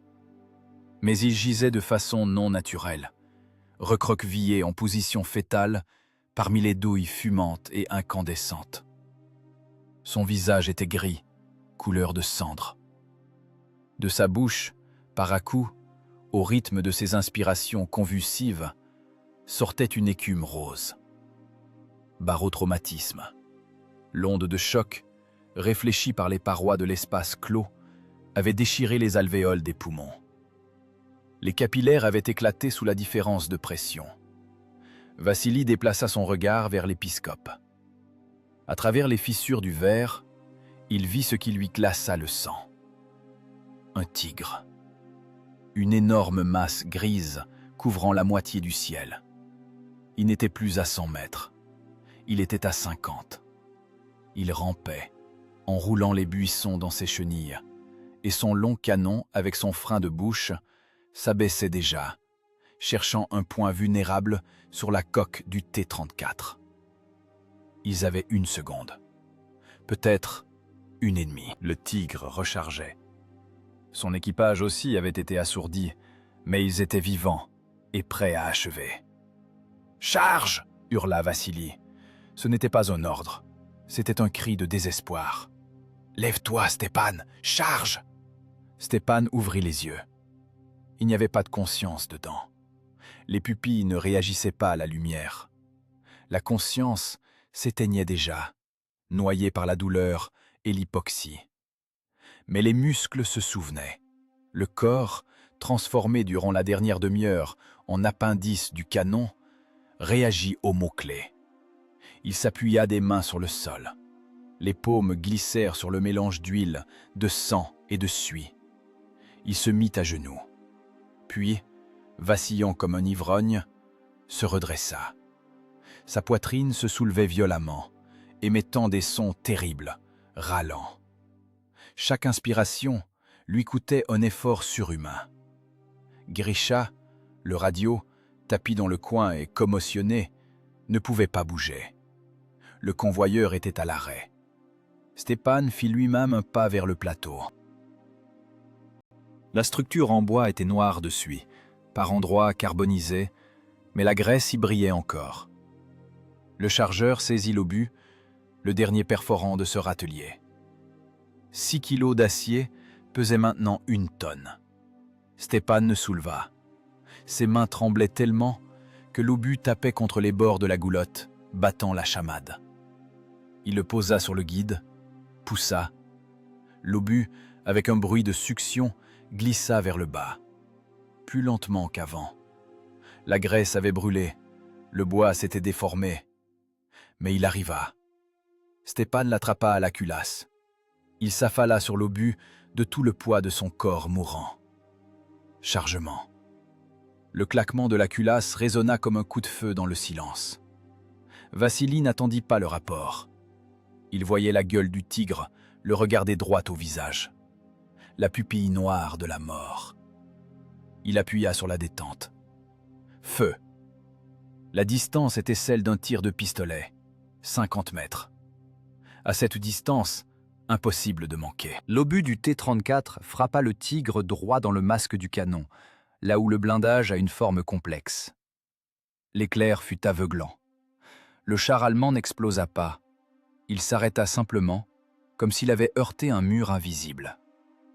Une fumée épaisse et grasse commença à sortir de ses écoutilles. L'obus avait bloqué la tourelle et, probablement, brisé la culasse à l'intérieur, tuant le pointeur et le chef de char. L'attaque s'enlisa. Les autres chars allemands, voyant la perte du vaisseau amiral et ne comprenant pas d'où venait un feu aussi intense, commencèrent à ramper derrière l'écran de fumée. Vassili se renversa sur le dossier de son siège. Son cœur battait quelque part dans sa gorge, résonnant douloureusement dans ses côtes cassées. « Terminé », souffla-t-il. « Stépan, on l'a. » Il se tourna vers le chargeur. Stépan était debout, le dos appuyé contre la paroi de la tourelle. Ses bras pendaient mollement le long du corps, noirs de suie, avec les jointures des doigts blanches. Il regardait droit devant lui, mais ne voyait ni le chef, ni la culasse encrassée, ni la goulotte en bois qu'ils avaient construite la nuit. Un filet de sang coulait sur son menton, déjà sombre, épais. Il commença lentement, comme dans un rêve, à glisser vers le bas. Ses jambes se dérobèrent. Il s'assit sur le tas de douilles tirées. Sa tête tomba sur sa poitrine. Vassili arracha son casque. Le bourdonnement dans ses oreilles était insupportable, mais à travers lui perçait le silence. Un silence terrible, ouaté, dans lequel on n'entendait pas la respiration du chargeur. Le chef glissa de son siège et rampa vers son ami. Il le saisit par les épaules, le secoua. La tête de Stéphane ballotta mollement, comme celle d'une poupée de chiffon. Vassili colla son oreille contre sa poitrine, directement contre la vareuse grasse, trempée de sueur. Silence. Le cœur de Stéphane s'était arrêté. Il n'avait pas été percé par un éclat. Il n'y avait pas de balle dans le corps. Mais il avait été déchiré par le rythme. La cadence de 8 coups par minute, la chaleur de 60 degrés, l'intoxication au gaz de poudre et le choc terrible de l'onde explosive avaient fait leur œuvre. Le moteur humain avait lâché. Le mécanisme qu'ils avaient créé, la graisse, la goulotte, le convoyeur, avait fonctionné parfaitement. Il avait permis au char de tirer plus vite qu'il n'était physiquement possible. Mais le prix de cette vitesse fut la ressource de l'organisme humain. Stéphane avait tout donné à la machine. Il était devenu une partie de la transmission qui transmettait la volonté de vaincre aux obus. Et quand la charge a dépassé la limite de résistance du matériau, non pas de l'acier, mais de la chair vive, il a cassé. Vassili regarda les mains de son ami. Il n'y avait pas une place saine sur les doigts. Rien que des écorchures, des brûlures, de la graisse incrustée. Ses mains venaient juste, étant déjà mortes, d'insérer le dernier obus. Le réflexe s'est avéré plus fort que la mort. « Repos », dit doucement Vassili. « Repos, Stéphane. » Il ferma les yeux de son ami. Les paupières étaient brûlantes. Dans le coin, Grisha bougea. Il leva la tête, vit Stéphane assis immobile et comprit tout. Le radio ne cria pas. Il n'avait pas la force de crier. Il enfouit simplement son visage dans ses genoux et se mit à trembler dans des pleurs silencieux.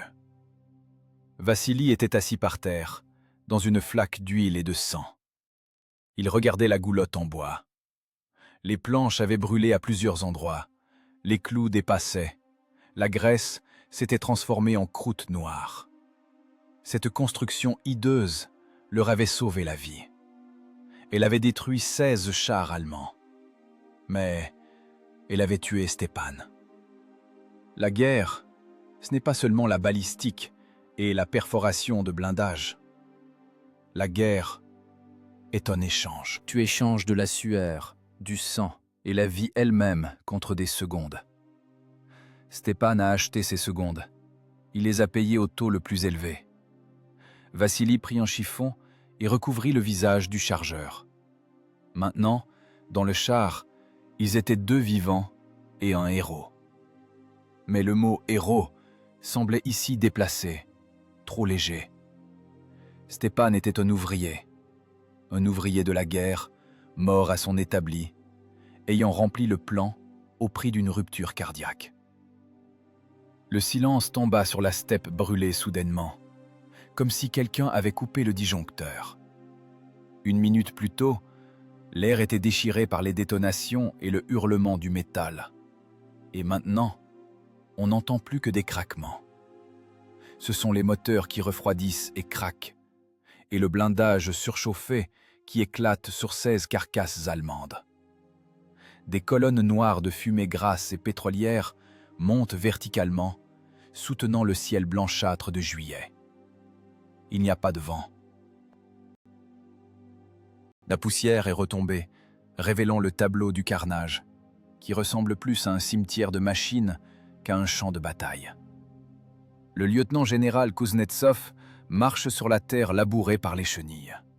Ses bottes s'enfoncent dans la terre noire, molle, ameublie par les explosions. Il ne regarde pas les cartes, il regarde le fer.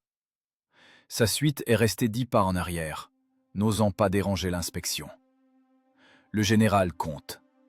Un tigre à la tourelle arrachée, 2 panthères calcinées jusqu'à la racine, un Stug retourné par l'onde de choc, 16 unités de blindés lourds de la Wehrmacht. L'élite des troupes blindées, transformée en ferraille sur un secteur de front large de 500 mètres. Kuznetsov s'arrête face au seul char soviétique survivant. La machine de Vassili Djigoun est dans son caponnier, le canon noir de suie baissé comme la trompe d'une bête fatiguée. La peinture sur la tourelle a complètement brûlé, mettant à nu l'acier gris. Le char a l'air mort, mais le miroitement de chaleur au-dessus du compartiment moteur indique que le cœur de la machine bat encore. Le regard du général glisse sur le sol derrière l'arrière du char.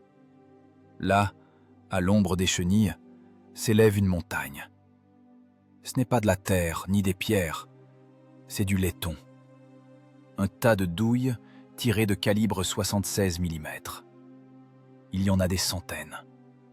Elles gisent pêle-mêle avec des chiffons sales et des boîtes de graisse vides. L'équipage les jetait par l'écoutille de la tourelle dans les rares secondes d'accalmie, simplement pour ne pas se noyer à l'intérieur de son propre char. Le général s'approche. Il prend une douille. Elle est encore tiède. Les bords du collet sont écrasés. Le métal est couvert d'un dépôt étrange. Un mélange de calamine et de quelque chose de collant, ressemblant à de la cire. Kuznetsov porte la douille à son nez. Ça ne sent pas seulement la poudre. Ça sent l'église et le dépôt ferroviaire. « Impossible », prononce doucement le général. Il connaît les normes. Il sait que la cadence de tir de combat du F-34 est de 5 coups par minute dans des conditions idéales. Cette montagne de douilles dit qu'ici, on a tiré à la cadence d'une mitrailleuse. C'est contraire à la mécanique. C'est contraire à la physiologie humaine. La tête de Vassili apparaît par l'écoutille du chef. Il est sans casque. Son visage est un masque noir, sur lequel ne blanchissent que les yeux et les traces de larmes lavées par la sueur. Il n'entend pas les pas du général. Il n'entend plus rien du tout. Ses tympans ont éclaté au milieu du combat. Vassili regarde le général d'un regard terne, vitreux, d'un homme revenu de l'autre monde, mais qui y a oublié son âme. En bas, près de la chenille, se tient le lieutenant Kravtsov, celui-là même qui le matin menaçait de cours martial pour la goulotte en bois. Maintenant, il est pâle comme un linge. Sa vareuse propre est éclaboussée de sang étranger. Il a aidé à sortir les blessés du char voisin. Kravtsov regarde la montagne de douille, puis le visage noir de Vassili. Ses lèvres tremblent. Toute son arrogance académique, toute sa connaissance des règlements et des manuels sont tombées en poussière devant cette vérité brute et sale de la guerre. Le lieutenant fait un pas vers le char. Il lève la tête. « Djigoun !» Sa voix se brise en fausset. « Camarade adjudant !» Vassili lit sur les lèvres. Il bascule lentement, difficilement, par-dessus le bord de la tourelle et glisse au sol. Ses jambes ne le portent plus. Il tombe à genoux, mais se relève aussitôt en s'appuyant sur le blindage. Kravtsov s'approche de lui tout près. Le lieutenant veut dire quelque chose, se justifier, remercier. Mais les mots restent coincés dans sa gorge. Il tend simplement la main et touche l'épaule de l'adjudant. « Tu avais raison », chuchote Kravtsov. « Pardonne-moi, frère. Sans cette goulotte, On serait tous restés là. » Vassili ne répond pas. Il n'a pas besoin d'excuses. Les mots n'ont pas de poids maintenant. Seul a du poids le fardeau qu'ils vont maintenant sortir par l'écoutille du chargeur. Le général Kuznetsov s'approche de l'équipage. Il voit l'état des hommes. Le radio Grisha est assis par terre, la tête entre les mains, et se balance d'un côté à l'autre. Vassili est debout, vacillant, se tenant au crochet de remorquage. Combat héroïque. La voix du général est ferme, mais le respect s'y mêle à l'effroi.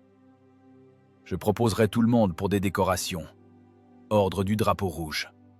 Le chef pour héros de l'Union soviétique. Il faut inscrire ça dans les manuels. Comment avez-vous fait ça, les fils? Avec quoi avez-vous tiré? Vassili regarde le général à travers le voile de la commotion. Il voit le mouvement des lèvres, l'éclat des épaulettes dorées, mais le sens des mots lui parvient difficilement. Des ordres? Des médailles? Il déplace son regard vers ses mains. Elles sont noires, écorchées, couvertes de graisse séchée et du sang de Stepan. Il sent le poids fantôme de l'obus. Avec de la graisse, lâche Vassili d'une voix rauque, à peine audible. La voix sonne comme un crissement de pierre. Avec de la graisse et de la chair, camarade général. Kuznetsov fronce les sourcils, ne comprenant pas. Mais Vassili ne le regarde déjà plus. Il se tourne vers le char. « Grisha, aide-moi » commande-t-il. Et le radio, avec un sanglot, bondit. Il grimpe sur le blindage. Le général et le lieutenant observent d'en bas. Par l'écoutille de la tourelle apparaissent des jambes en bottes de cuir. Vassili tire le corps de Stepan par les bretelles de sa combinaison. C'est lourd. Un corps mort est toujours plus lourd qu'un vivant. Il est privé de tonus. Il coule entre les mains. Stepan apparaît à la lumière. Son visage est calme, mais effrayant. Une traînée de sang noir a séché au coin de sa bouche. Ses bras sont pliés au coude, les doigts recroquevillés comme s'il tenait encore un obus invisible. Les muscles ont été figés par un spasme cadavérique au moment du dernier effort. Il descend le corps au sol, le pose à côté de cette même montagne de douilles qu'il a créée. Le contraste blesse les yeux. Le laiton doré, brillant au soleil, et le visage gris et sans vie de l'homme qui a transformé ce laiton en victoire. Vassili s'assoit à côté de son ami. Il sort un chiffon de sa poche, essaie d'essuyer le visage de Stepan, mais ne fait qu'étaler la crasse. Kravtsov se détourne, cachant ses yeux. Le général enlève sa casquette. Le cœur, dit Vassili, ne s'adressant à personne. Pas un éclat, pas une balle. Le moteur a calé, sur régime. Il lève les yeux vers le général. Il n'y a ni triomphe de la victoire, ni joie du survivant. Il n'y a qu'une fatigue noire, sans fond. Vous dites héros, mais il a juste travaillé, comme un bœuf. 8 coups par minute. Ce n'est pas de l'héroïsme, camarade général. C'est de la surcharge. Le métal a une réserve de résistance. L'homme, apparemment, non. Le général se tait. Il n'a rien à répondre à cette vérité. Il comprend qu'aucune récompense ne ressuscitera ce gars qui est mort, non pas du plan allemand, mais de sa propre volonté de vaincre, multipliée par l'imperfection de la technique. Vassili prend la main de Stepan, froide, dure. Il desserre les doigts crispés. Sur la paume, une coupure profonde, faite par le bord tranchant d'une douille. La cire s'est incrustée dans la plaie. Cette même cire, des cierges d'église. Voilà toute ta récompense, Stepan, chuchote le chef. Mémoire éternelle. Le champ de bataille s'apaise définitivement. Même la fumée des chars allemands se raréfie. Il ne reste que cette scène. Les vivants, le mort et la montagne de métal entre eux. La victoire, ici, ne ressemble pas à une femme avec une couronne de laurier. Elle ressemble à un homme sale et en sueur, assis près du cadavre de son camarade, avec des mains qui tremblent de surmenage. Vassili regarde le soleil qui inonde indifféremment de lumière ce polygone de la mort. Il se fiche de savoir qui a gagné. Et Vassili doit maintenant vivre avec ce silence, qui est plus fort que n'importe quelle explosion. Il a survécu parce que Stepan est mort en enfonçant les obus dans la culasse plus vite que ne battait son propre cœur. Et cette dette, il ne pourra jamais la rembourser. Le front est parti vers l'ouest. Il a roulé comme un rouleau compresseur lourd et cliquetant, broyant des kilomètres de boue, laissant derrière lui des villages brûlés et des tumulus funéraires frais. La poussière des steppes de Koursk a laissé place à la boue d'automne, puis à la neige, et maintenant de nouveau à la boue de l'année 44. Les convois ferroviaires ont amené la relève. Sur les quais de déchargement se tenaient de nouvelles machines. T-34-85. Nouvelle tourelle, large, spacieuse, prévue pour 3 personnes. Le long tube du canon de calibre 85 mm regardait le ciel, prédateur et confiant. C'était déjà une autre guerre, la guerre des calibres et des optiques, où les chances étaient égalisées par les ingénieurs d'usine et non par des suicidaires dans des ateliers de campagne. Vassili Djigoun se tenait près de la rampe, regardant les jeunes lieutenants réceptionner la technique. Il marchait autour des machines avec des formulaires, propres, sonores, pas encore assourdis par la canonnade. L'équipage comptait maintenant 5 personnes. Dans la tourelle sont apparus un chef de char, un pointeur et un chargeur. Les fonctions ont été divisées. Le chef n'avait plus besoin de se coller au viseur, s'écorchant les mains sur les volants. Il pouvait observer, penser, diriger le combat. Vassili regarda ses mains. Le mazout incrusté et la suie de poudre étaient devenus partie intégrante de la pigmentation de sa peau. Il ne partait ni à la lessive, ni au sable. C'était le tatouage de la guerre. Il s'approcha de la nouvelle machine, regarda dans l'écoutille. Spacieux. La ventilation est puissante. Les obus sont rangés commodément, dans des niches. Le mécanisme d'alimentation est pensé par des ingénieurs à l'arrière, qui, enfin, ont lu les rapports du front. Ici, pas besoin de goulotte en bois. Ici, pas besoin de graisse sur des planches. Ici, pas besoin de fondre de la cire dans des douilles. Le progrès technique a rendu l'exploit de Stepan inutile. Sa mort est devenue la marche sur laquelle sont passés les concepteurs pour créer un char qui ne tue pas son équipage par surcharge physique. « Belle machine, père ?» l'interpella un jeune sergent, le nouveau chargeur. Il avait les paumes propres et le regard clair. « Belle !» répondit sourdement Vassili. « Seulement souviens-toi, fiston, le fer est neuf, mais la physique est vieille. Le frottement n'a disparu nulle part. » Vassili s'éloigna. Il se sentait un archaïsme, un mécanicien fossile d'une époque où l'on réparait les chars à la masse et à la prière. Dans son barda, parmi le linge de rechange et les biscuits, reposait un objet lourd et encombrant. Un morceau de planche. Ce même morceau de caisse de but, imprégné de graisse, de suie et de sang. Il le trimballait avec lui depuis 6 mois. Pas comme un talisman. Les talismans, c'est de la superstition. Il le trimballait comme une pièce à conviction. La preuve que l'homme peut être plus dur que l'acier. À côté reposait une petite boule informe, un bout de cierge d'église.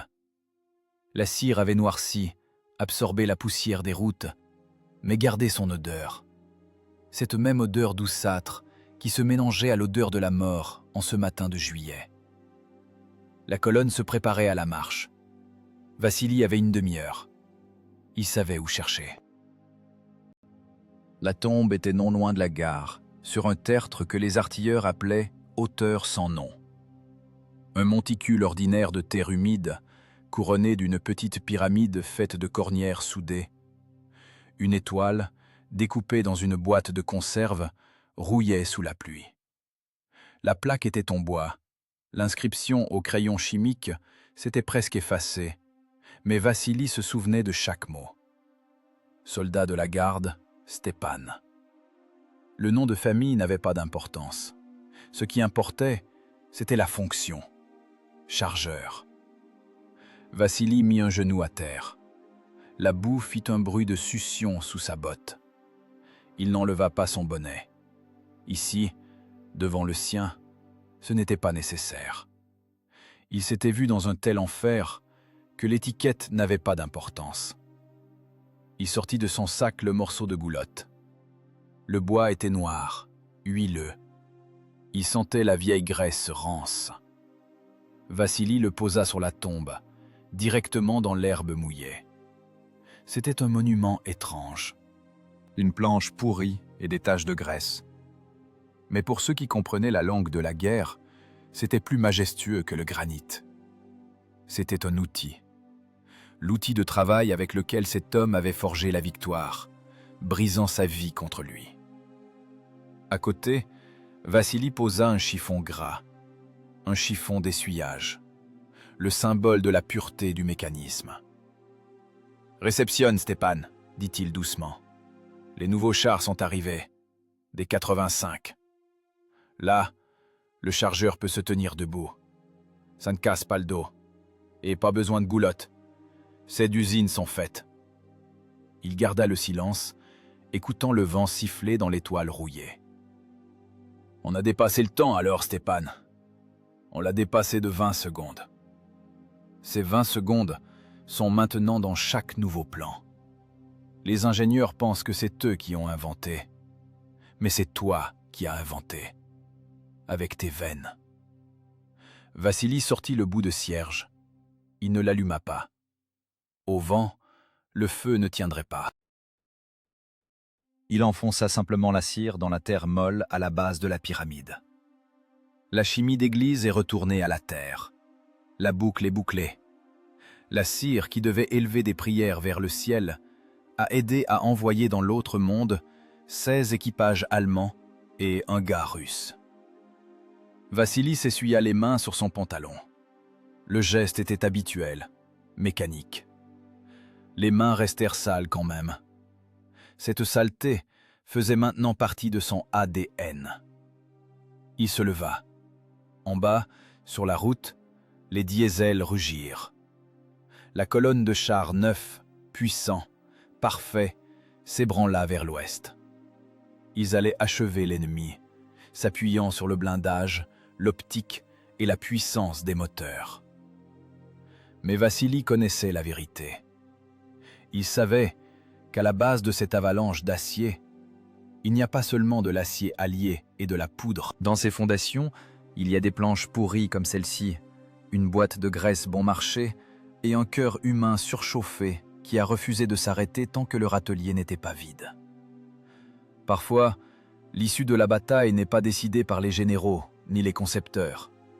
Parfois, l'histoire est écrite par un doigt sale, graissant une douille avec de la cire dans l'obscurité avant le combat. Et la victoire, ce n'est pas le son des fanfares. La victoire, c'est le bruit sourd de la terre sur le couvercle du cercueil et l'odeur de l'huile chaude qui reste avec toi pour toujours. Vassili Djigoun fit demi-tour et marcha vers le convoi. Son dos était droit, mais sa démarche lourde. Il portait sur lui le fardeau de la mémoire, qui pesait plus lourd que n'importe quel stock de munitions. Il allait continuer à faire son travail, salement, durement, sans émotion, jusqu'à la fin.